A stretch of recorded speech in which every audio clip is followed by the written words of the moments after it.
I started to do a video series, golden moments in the Course of Miracles.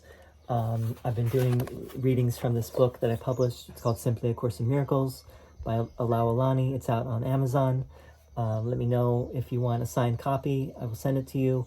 I still have books I need to send some people, like Ari. I'm getting there. Don't worry, I'm getting there. This passage is called, I call it Projection Makes Perception, because that's the first sentence. By the way, I just wanted to mention this picture. It has Jesus meditating. It says, "Blessed are the pure in heart, for they shall see God." And that's from the Sermon on the Mount. That's a great one. I think that's also very much in alignment with what the Course says, right? So we want to purify our, it's really about purifying our mind, but it's we tune into our heart in order to do that with the purity of our heart, which is the Holy Spirit.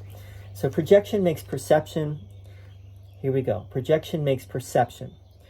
The world that you see is what you have put there to see, nothing more and nothing less, and so it is important to you.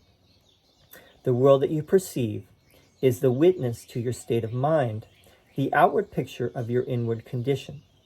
As you think, so do you perceive. So do not seek to change the world, but choose to change your mind about the world's reality. What you perceive is a result, not a cause.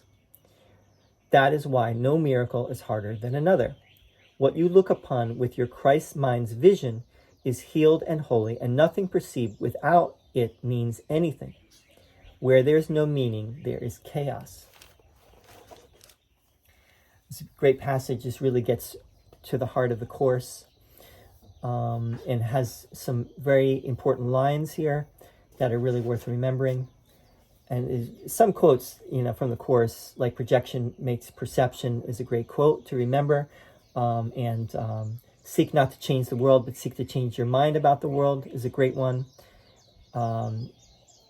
Marion mentioned that, you mentioned that in your email to me, so I wanted to mention that. And it's funny that I picked this particular passage because I was just reading your email and you wrote that. So projection makes perception. The ego projects, right? There's that line, the ego projects and the Holy Spirit accepts, right? And we see a lot of projection in our world, right? We do it ourselves. What projection is, we're going to really have to talk about that in depth. I'm not going to do it justice right now, but I will just say that essentially what we tend to do is we project our problems, our own lack of peace outside of ourselves, and we blame others, and we play the victim, and we see that life is that we are being unfairly treated by someone or something. Sometimes we think we're being unfairly treated by God, and Jesus is here to remind us that no, that is all you're doing, and everything depends on how you are seeing things. And you can see things, you can change your vision, you can change the way you're seeing it so that it more comports with how the Holy Spirit sees. And the Holy Spirit accepts. The Holy Spirit does not judge, right? So the world you see is what you have put there to see. Nothing more and nothing less, and so it is important to you. The world that you perceive is the witness to your state of mind, the outward picture of your inward condition. This is also another great quote. The outward picture of your inward condition. This means that what you're seeing outside of you, whatever you're seeing, is reflecting back to you where your mind is. And this is a tough thing to accept, right? Tough to believe, tough to accept. That means that anything and everything that's happening to you is showing you something you need to see, because it's there to reflect back to you your own state of mind. As you think, so do you perceive. there's, I don't know where it came from. It was the Buddha or Christ that said, as a man thinketh, right? As someone thinketh, as a man thinketh. I think it's maybe in the Gospels, as a man thinketh, so he is. As you think, so do you perceive. This is a little bit different.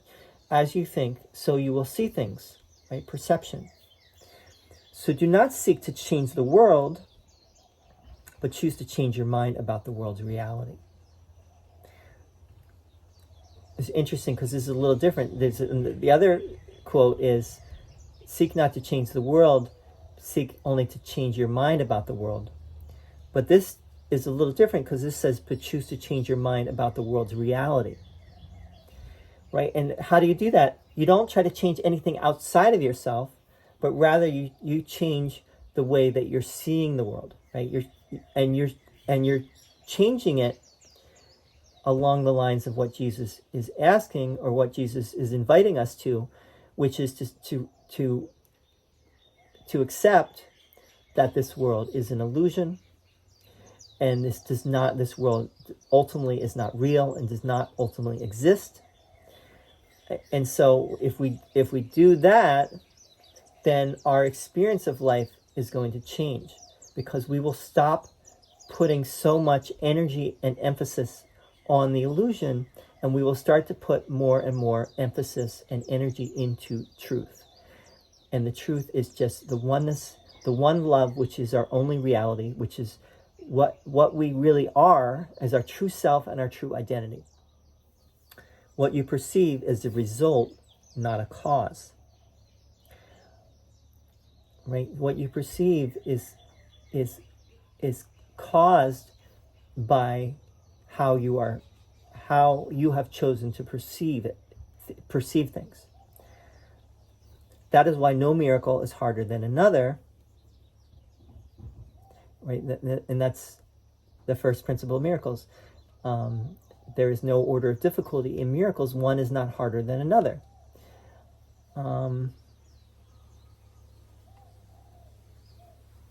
What you look upon with your Christ mind's vision is healed and holy, and nothing perceived without it means anything. Where there is no meaning, there is chaos. Okay, so this is saying that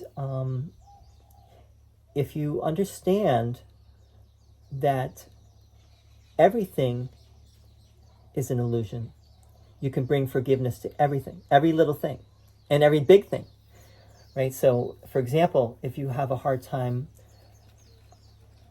when you're with a family member and you really cannot see them in the light, and you have a hard time and you get upset around them, or you get frustrated by them, or you get annoyed by them, but you have a friend who it's very easy to be with, and you find you can overlook their faults, but you cannot do it with some of the people closest to you, or maybe people that you don't, we might do that with people that we don't even know. Like, for example, a lot of people hate Donald Trump or Elon Musk, for example, and we don't even know them. How can you hate someone? You can only, we can go by their public personas, but do we really know them? And that's not even important, right? Whether we know them or not, what the Course is saying is, it's all an illusion, right? Don't get disturbed by the illusion, right? So no one miracle, there's no order of difficulty in miracles. If you really hate Donald Trump with a passion, for example, that illusion is as easily forgivable as any other illusion.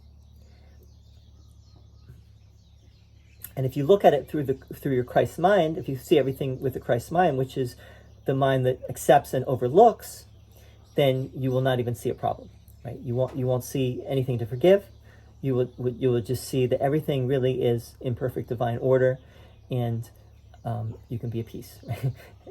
and peace is all you really want, and you want to be in that place of being in your true self, your true loving self. All right, so I hope this was helpful.